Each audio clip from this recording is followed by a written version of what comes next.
Bad for you season 2 লেখিকা তানিয়া খাতুন পর্ব 7। ভোরের আলো ধীরে ধীরে ফুটে উঠেছে চারিদিকে।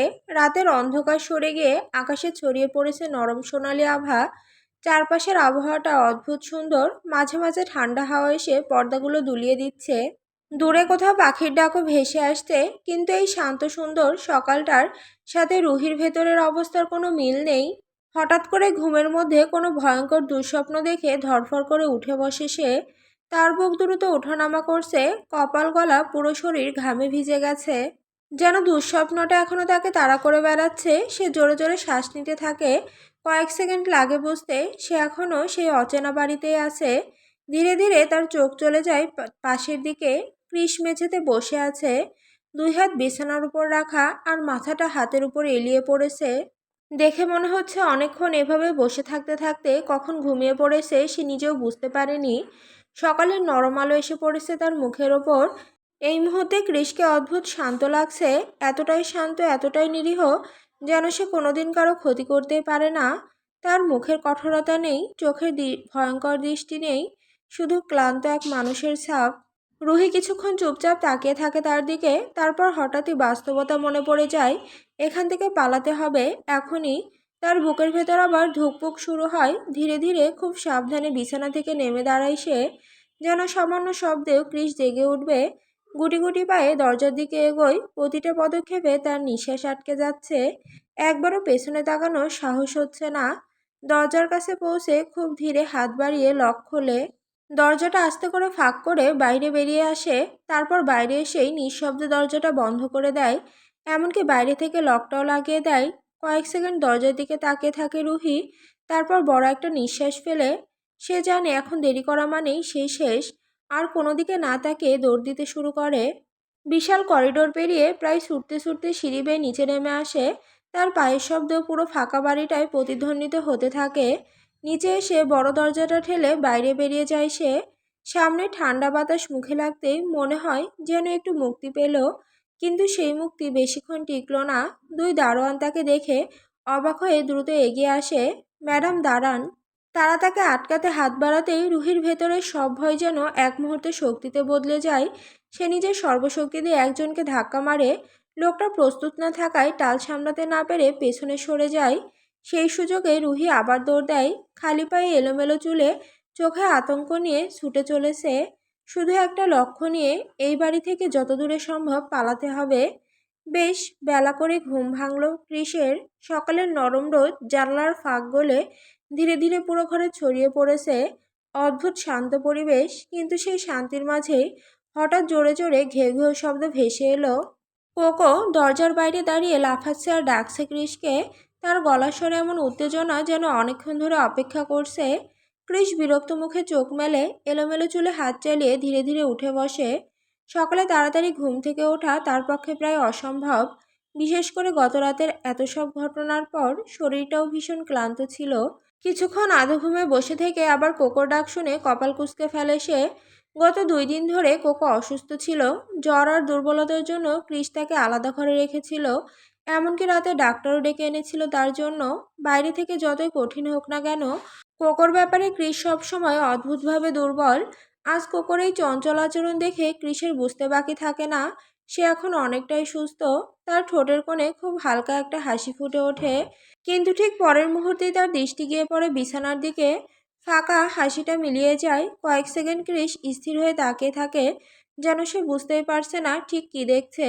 তারপর ধীরে ধীরে তার চোখ শুরু হয়ে আসে। রুহি। কোনো সাড়া নেই। সে সঙ্গে সঙ্গে উঠে দাঁড়ায়, পুরো ঘরটায় চোখ বুলিয়ে নেয়। ওয়াশরুমের দরজার সামনে গিয়ে নক করে। বাটারফ্লাই।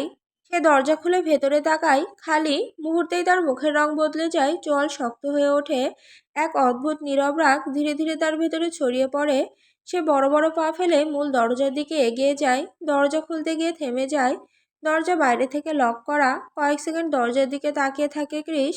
তারপর হঠাৎই নিচু স্বরে হাসে, কিন্তু সেই হাসিতে উষ্ণতা নেই, বরং ভয়ঙ্কর ঠান্ডা কিছু আছে। যতটা লেদা ভেবেছিলাম ততটা তুমি নও বাটারফ্লাই। তার চোখের দৃষ্টি মুহূর্তে কঠিন হয়ে ওঠে। তবে এটা ভুল করলে তার শাস্তি আমি তোমাকে দেব। প্রথমে সে হাতের জোরে দরজায় ধাক্কা মারে, কিন্তু লক ভাঙে না। কৃষের রাগ আরও বেড়ে যায়, তার কপালের রগ ফুলে ওঠে। কয়েক সেকেন্ড চুপচাপ দাঁড়িয়ে থেকে ধীরে ধীরে খানিকটা পেছনে সরে যায়। তারপর দৌড়ে এসে প্রচণ্ড জোরে ধাক্কা মারে দরজায়। লক ভেঙে দরজাটা খুলে যায়। দরজা খোলার সঙ্গে সঙ্গে কোকো আনন্দে লাফিয়ে এসে ক্রিসের গায়ের উপর উঠে পড়ে। ঘেউ ঘেউ করতে করতে মুখ ঘষতে থাকে তার হাতে। ক্রিস এক হাতে কোকোকে কোলে তুলে নেয়, কিন্তু তার চোখে এখন অন্য আগুন জ্বলছে। সে দ্রুত বড় বড় পা ফেলে নিচে নেমে আসে। সিঁড়ি পেরিয়ে মেন গেটের সামনে এসেই থেমে যায়। দুই দারোয়ান মাথা নিচু করে দাঁড়িয়ে আছে, তাদের মুখে স্পষ্ট ভয়। আর তাদের সামনে দাঁড়িয়ে আছেন শরীফুল খান।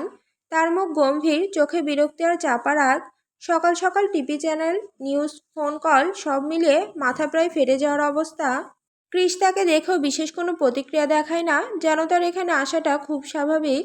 বরং সম্পূর্ণ নির্লিপ্ত গলায় বলে, আরে শরীফুল খান যে, ভালো সময় এসেছেন।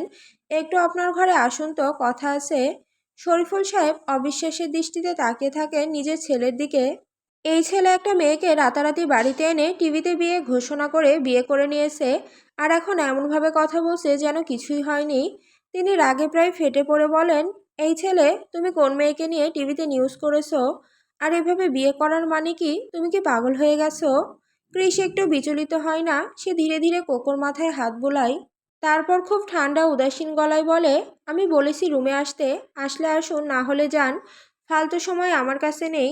তার গলায় এমন একটা চাপা হুমকি ছিল, যেটা শুনে আশেপাশে দারোয়ান পর্যন্ত মাথা আরও নিচু করে ফেলে।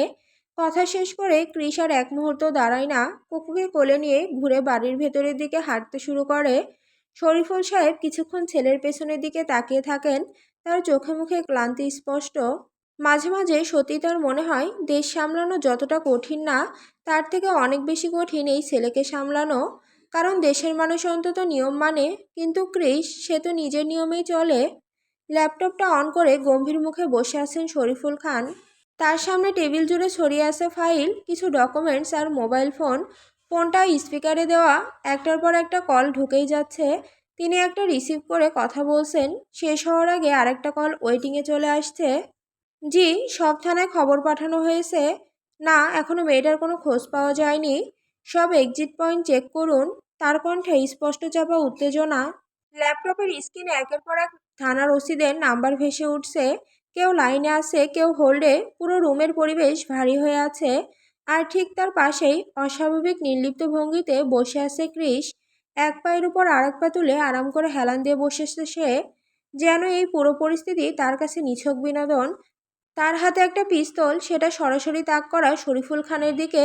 আর তার ঠোঁটে সেই চিরচেনা বাঁকা হাসি। যেন এই ভয়, উত্তেজনা, বিশৃঙ্খলা সবকিছুই তাকে ভীষণ আনন্দ দিচ্ছে। আপনার বৌমাকে খুঁজে পেলেন, শরীফুল খান? শরীফুল সাহেব ফোনটা টেবিলে রেখে দাঁত চেপে তাকালেন ছেলের দিকে। তার চোখে তখন রাগের সঙ্গে অপমানও মিশে আছে। তোমার মতো কুলাঙ্গারকে আমি জন্ম দিয়েছি, এটা ভাবতেই নিজের উপর ঘৃণা লাগে আমার। ক্রিস হঠাৎ জোরে হেসে ওঠে। ইস, সেদিন যদি একটু কন্ট্রোল করতেন। মুখ বন্ধ করো বেয়াদব! শরীফুল সাহেব গর্জে ওঠেন। ক্রিসের চোখ মুহূর্তেই ঠান্ডা হয়ে যায়। সে পিস্তলটারও সোজা করে তাক করে বলে, ফার্স্ট, আমার হাতে সময় নেই। পুরো রুম নিস্তব্ধ হয়ে যায়। ঠিক তখনই শরীফুল সাহেবের ফোনে আবার কল আসে। তিনি দ্রুত কল রিসিভ করেন। ওপাশ থেকে কিছু একটা বলা হয়, আর সেই কথা শুনেই ক্রিসের মুখে ধীরে ধীরে ভয়ঙ্কর এক হাসি ফুটে ওঠে। তার চোখ চকচক করে ওঠে অদ্ভুত উন্মাদনায়। সে ধীরে ধীরে পিস্তল নামায়।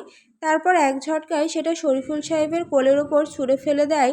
মিস্টার শরীফুল খান, বন্দুকে গুলি নেই, ফালতু ফালতু এত ভয় পান কেন? শরীফুল সাহেব হতভম্ব হয়ে পিস্তলের দিকে তাকিয়ে থাকেন। আর ক্রিস, সে যেন আগের চেয়েও বেশি উৎফুল্ল হয়ে উঠেছে। আর এক মুহূর্তও দাঁড়ায় না, শীষ বাজাতে বাজাতে রুম থেকে বেরিয়ে যেতে থাকে। দরজার কাছে গিয়ে হঠাৎ থামে, মাথা একটু কাত করে নিচু স্বরে বলে, আমার লেদু সোনা, আই এম কামিং। তার কণ্ঠে এমন এক ভয়ঙ্কর কোমলতা ছিল, যেটা শুনলে ভালোবাসা আর উন্মাদনার পার্থক্য করা যায় না। ফুপিয়ে ফুপিয়ে অনবরত কাঁদছে রুহি। এতক্ষণ কান্না করতে করতে তার চোখ দুটো ফুলে লাল হয়ে গেছে। মুখটা ফ্যাকাশে, ঠোঁট কাঁপছে। তার পাশে বসে আছে সিমরান আর রুহির আম্মু। দুজনেরই বারবার তাকে শান্ত করার চেষ্টা করছে। কাঁদিস না মা, সব ঠিক হয়ে যাবে। কিন্তু ঠিক শব্দটা এখন রুহির কাছে সবচেয়ে অবাস্তব জিনিস মনে হচ্ছে।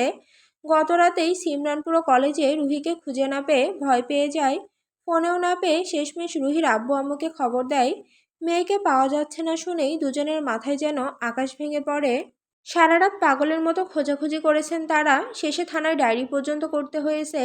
আজ সকালে কোনোভাবে রাস্তার এক ট্রাফিক পুলিশের ফোন থেকে রুহি তার আব্বুকে কল করে। তার কণ্ঠ শুনে মানুষটা প্রায় কেঁদে ফেলেছিলেন। তারপর তিনি গিয়ে মেয়েকে বাড়ি নিয়ে আসেন।